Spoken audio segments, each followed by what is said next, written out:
Assalamualaikum warahmatullahi wabarakatuh. Kami dari kelompok 4 akan menampilkan video penjelasan mengenai kromatografi lapis tipis pada udang faname dan juga kromatografi kolom pada Euchoma spinosum. Selamat menyaksikan. Indonesia merupakan negara maritim yang memiliki potensi sumber daya alam hayati laut yang tinggi bagi kehidupan masyarakat. Berbagai keanekaragaman hayati laut tersebut dapat memberikan nilai ekonomis yang tinggi dan dapat digunakan untuk pembangunan negara. Dalam beberapa tahun terakhir, para peneliti memfokuskan penelitian terhadap senyawa aktif yang terdapat pada berbagai biota laut yang memiliki potensi dalam pengembangan dalam bidang industri maupun kesehatan. Salah satu biota laut yang menyimpan potensi senyawa bioaktif dan merupakan salah satu komoditas ekspor yang utama dan potensial adalah udang. Kementerian Kelautan dan Perikanan Indonesia menyatakan proyeksi produksi perikanan budidaya udang pada tahun 2020 adalah 18.440.000 ton dan potensi lahan untuk budidaya udang mencapai 2.964.331,24 hektar. Selain itu, udang merupakan komoditas penting dengan volume produksi nasional sebesar 886.520 ton. Namun, proses pembekuan, pengalengan, dan pengolahan kerupuk udang menghasilkan limbah berkisar 30% sampai 75% dari berat udang berupa kepala, kulit, ekor, dan kaki per tahun yang dihasilkan mencapai 1.000 ton, yang berpotensi mencemari lingkungan. Rumput laut merupakan sumber daya hayati yang ditemukan di lautan Indonesia. Dari diketahui 8.642 spesies rumput laut, Van Bos berasumsi Indonesia adalah tempat bagi sekitar 555 jenis rumput laut. Menurut Loho dan kawan-kawan, tahun 2021, 6,42% keanekaragaman hayati rumput laut di dunia terdapat di perairan tropis Indonesia. Di Indonesia, kultivar rumput laut yang umum adalah Euchoma spinosum. Karena komponen fenol yang kaya antioksidan, rumput laut sering diolah dan digunakan untuk melindungi tubuh dari paparan radikal bebas yang dapat berdampak buruk bagi kesehatan. Euchoma spinosum merupakan salah satu jenis rumput laut yang mengandung sedikit karagenan dan dapat berfungsi sebagai stabilizer, pengental, emulsifier, gelling agent, dan pengental. Selain itu, rumput laut ini memiliki kandungan metabolit sekunder yang berpotensi sebagai penghasil metabolit bioaktif karena lingkungan kehidupan yang ekstrim seperti salinitas tinggi atau digunakan untuk mempertahankan diri dari ancaman predator. Pada video ini, di sini akan membahas kromatografi dari udang, faname, dan rumput laut Euchoma spinosum. Apa sih itu kromatografi? Kromatografi adalah teknik pemisahan campuran yang didasarkan atas perbedaan distribusi dari komponen-komponen campuran yang ada di dalam sampel di antara dua fase, yakni fase diam, padat atau cair, dan fase gerak. Atau dapat juga diartikan sebagai teknik pemisahan molekul berdasarkan pada perbedaan pola pergerakan, yakni antara fase gerak dan fase diam, yang berguna untuk memisahkan komponen atau molekul yang berbeda di dalam sampel.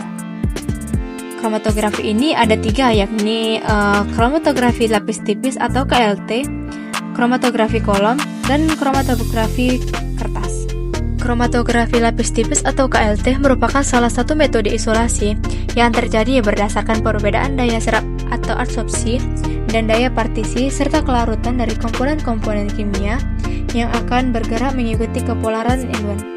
Oleh karena daya serap absorben terhadap komponen kimia tidak sama, maka komponen bergerak dengan kecepatan yang berbeda sehingga hal ini yang menyebabkan pemisahan.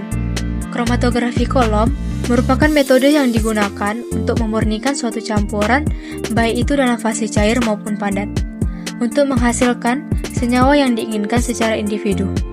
Kromatografi kolom menggunakan alat berupa kolom yang terbuat dari gelas atau kaca yang ditempatkan secara interval sehingga zat dapat turun secara perlahan dengan bantuan gravitasi. Dalam kromatografi kertas, fase diam adalah kertas serap yang sangat seragam. Fase gerak adalah pelarut atau campuran pelarut yang sesuai. Sampel tinta diteteskan pada garis dasar pensil pada selembar kromatografi kertas. Prosedur fraksinasi ekstrak etanol kulit udang Vaname menggunakan kolom kromatografi. Yang pertama, preparasi dan ekstraksi. Ekstraksi dengan pelarut minyak bunga matahari kulit udang Lithopeneus vaname dibersihkan dengan air mengalir dan dikeringkan pada suhu 500 derajat Celcius selama 24 jam. Udang yang sudah kering diangin-anginkan dihaluskan menggunakan mixer. Ekstraksi dilakukan dengan metode magnetic stirrer, digunakan pelarut minyak bunga matahari dengan perbandingan pelarut dan sampel yaitu 4:1. Kulit udang yang sudah dihaluskan sebanyak 2 gram ditambahkan minyak bunga matahari sebanyak 8 ml. Kemudian di stirrer selama 1 jam. Ekstrak kemudian dipisahkan dari debris dengan disaring menggunakan kertas saring Wetman nomor 42. Proses ekstraksi diulangi beberapa kali sehingga sampel tidak berwarna. Ekstrak kemudian dimasukkan dalam jarang pisah, ditambahkan 62,5 ml petroleum ether dan 42,0,73% larutan NaCl. Setelah pencampuran epifase, filtrat bagian atas dikumpulkan. Fase bawah ditambahkan dengan aquades dengan volume yang sama. Dicampur, ditunggu sampai terbentuk larutan episafe. Kemudian bagian episafe dikumpulkan dan diuapkan sampai kering menggunakan rotary evaporator. Yang kedua, ekstraksi dengan pelarut etanol 70%. Ekstraksi dengan metode maserasi gunakan pelarut 70%. Kulit udang kering yang telah dihaluskan dicampur dengan etanol 70% dengan perbandingan 1:10 yaitu 100 gram kulit udang dan 1000 ml etanol dalam toples selama 3 hari pada suhu kamar. Setelah 3 hari, sisa kulit udang dipisahkan dengan filtrat dengan disaring menggunakan kertas Wetman nomor 42. Selanjutnya dievaporasi menggunakan rotary evaporator pada suhu 40 derajat Celcius hingga terlihat seperti sediaan pasta. Yang ketiga, pemisahan ekstrak kasar kulit udang dengan kolom kromatografi. Pemisahan ekstrak kulit udang digunakan fase gerak petroleum ether atau non-polar, etanol atau polar 8:2 dengan pertimbangan memberikan pemisahan yang paling baik yaitu 6 fraksi dengan warna jingga hingga warna kuning bening. Kolom kromatografi dilakukan untuk memisahkan astaxanthin dari senyawa-senyawa lain yang terdapat pada ekstrak kulit udang Vaname. Pada penelitian yang dilakukan oleh Prasetyaningsih et al. 2021, kolom kromatografi menggunakan fase diam silisa gel, sedangkan fase gerak yang digunakan adalah petroleum ether etanol sesuai uji KLT, yaitu perbandingan 9:1 dan 8:2. Hasil fraksinasi pada kolom kromatografi dengan perbandingan 9:1 diperoleh 4 fraksi, sedangkan 8:2 diperoleh 6 fraksi. Perbandingan dengan hasil fraksi terbanyak dan dipilih untuk kolom selanjutnya, yaitu 8:2. Hasil menunjukkan terdapat 6 fraksi dengan warna jingga hingga warna kuning bening. Hasil fraksi kemudian diidentifikasi lagi untuk mengetahui fraksi yang mengandung astaxanthin. Hasil KLT menunjukkan adanya pemisahan. Hasil tersebut kemudian dihitung dengan nilai RF-nya untuk dibandingkan dengan nilai RF standar dan nilai RF berdasarkan pustaka.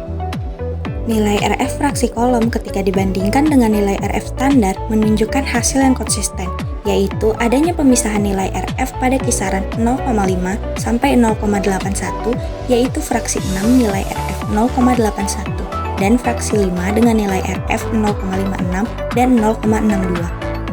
Fraksi lainnya memiliki nilai RF 0,18, 0,25, 0,43, dan 0,93 yang kemungkinan masing-masing merujuk pada nilai RF 0,25 untuk lutein, 0,40 untuk santaxanthin, dan 0,99 untuk beta-karoten. Oleh karena itu, dapat disimpulkan bahwa hasil KLT terdapat senyawa astaxanthin, baik astaxanthin diester maupun monoester, terdapat pada fraksi hasil purifikasi kolom. Hasil pemisahan kolom kromatografi dari ekstrak etanol memberikan hasil astaxanthin 220,77 mg per gram fraksi.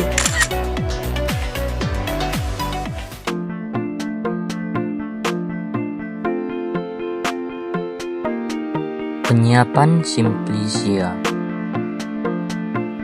Sampel rumput laut dibersihkan dengan air yang mengalir, lalu dikeringkan. Setelah dikeringkan, lalu dihaluskan menggunakan blender dan disimpan di tempat yang kering dan terlindung dari cahaya matahari. Ekstraksi rumput laut. Sebanyak 6 gram serbuk rumput laut diekstraksi dengan metode perkolasi. Terlebih dahulu, sampel direndam dengan pelarut etanol sebanyak 96% selama 3-4 jam. Proses ini dilakukan dalam perkolator tertutup yang dibiarkan gelap dan diaduk setiap 40 menit. Setelah proses perkolasi selesai, cairan dipisahkan dari residu pekat untuk mendapatkan ekstrak pekat. Ekstrak etanol dikumpulkan kemudian diuapkan. Fraksinasi. Ekstrak kental yang diperoleh dari proses maserasi difraksinasi menggunakan 2 pelarut dengan kepolaran yang berbeda, yaitu etanol dan N-heksan. Fraksi etanol diuapkan dengan water bath hingga didapatkan ekstrak kental atau fraksi etanol yang selanjutnya akan digunakan pada proses identifikasi senyawa fenolik menggunakan reaksi kimia dan KLT. Pemisahan senyawa menggunakan kromatografi lapis tipis atau KLT. Chamber kosong diisi dengan cairan elusi yang dibuat dengan menggunakan perbandingan N-heksan dan etil asetat dengan perbandingan 9:1. Tisu yang telah dipotong memanjang kemudian dimasukkan ke dalam chamber hingga menjulur keluar dan chamber ditutup. Ketika cairan yang dielusi mencapai bagian paling atas dari tisu, cairan tersebut dikatakan jenuh. Ekstrak rumput laut ditotolkan pada plat KLT, lalu dimasukkan ke dalam chamber yang telah dijenuhkan. Plat KLT yang telah selesai dielusi diamati pada sinar UV 254 nanometer dan 366 nanometer. KLT adalah teknik pemisahan yang berdasarkan interaksi antara fase gerak pelarut dan fase diam atau plat silika gel. Dalam hal ini, N-heksan bersifat nonpolar, sedangkan etil asetat bersifat semipolar. Perbedaan kepolaran ini memungkinkan pemisahan senyawa berdasarkan sifat polaritasnya. Senyawa fenol yang lebih polar akan lebih terlarut dalam etil asetat, sehingga pemisahan yang baik dapat terjadi dengan perbandingan. Pelarut yang lebih tinggi etil asetatnya, fase gerak yang digunakan pada proses identifikasi senyawa fenol adalah N-heksan dan etil asetat dengan 3 perbandingan, yakni 6:4, 8:2, dan 2:8. Pada perbandingan 6:4 dan 8:2, tidak tampak adanya pemisahan yang ditandai dengan tidak adanya bercak noda pada lempeng KLT. Sedangkan pada perbandingan pelarut 2:8, tampak adanya bercak noda. Berdasarkan hasil pengamatan, noda yang tampak memiliki nilai RF 0,46 dengan bercak berwarna biru pada sinar UV 366, sedangkan pada sinar UV 254 nm bercak berwarna hijau. Hasil ini dibandingkan dengan baku standar quercetin yang memiliki nilai RF 0,45 dengan bercak warna kuning pada sinar UV 366 dan 254 nm. Hal ini didukung oleh penelitian Putajulu et al. Tahun 2008 yang melaporkan bahwa nilai RF dari senyawa fenol adalah 0,45. Dari video tersebut dapat kita simpulkan bahwa kromatografi lapis tipis atau KLT merupakan salah satu metode isolasi yang terjadi berdasarkan perbedaan daya serap atau absorbasi dan daya partisi serta kelarutan dari komponen-komponen kimia yang akan bergerak mengikuti kepolaran eluen. Sedangkan kromatografi kolom merupakan metode yang digunakan untuk memurnikan suatu campuran, baik itu dalam fase cair maupun fase padat, untuk menghasilkan senyawa yang diinginkan secara individu. Potensi senyawa bioaktif dari limbah kulit udang Paname dan rumput laut Ezomas spinosum menggunakan metode kromatografi kolom dan kromatografi lapis tipis pada ekstraksi astaxanthin dari kulit udang menggunakan minyak bunga matahari dan etanol 70%, dengan pemisahan kromatografi kolom menggunakan fase gerak petroleum ether dan etanol di mana 8:2. Metode ini menghasilkan 6 fraksi yang berbeda. Melalui kromatografi lapis tipis atau KLT, berhasil diidentifikasi astaxanthin pada fraksi 5 dan 6 dengan nilai RF 0,56 sampai 0,81 dengan kandungan akhir 220,77 mg per gram fraksi. Untuk rumput laut Eucomas spinosum, ekstraksi dilakukan menggunakan etanol 96% dengan metode perkolasi dan fraksinasi etanol N-heksan. Kromatografi lapis tipis atau KLT dengan fase gerak N-heksan dan etil asetat di mana perbandingan 2:8 memberikan hasil terbaik, menghasilkan noda dengan nilai RF 0,46 yang mirip standar quercetin, mengidentifikasikan keberadaan senyawa fenol. Thanks for watching. Eh, Dadah.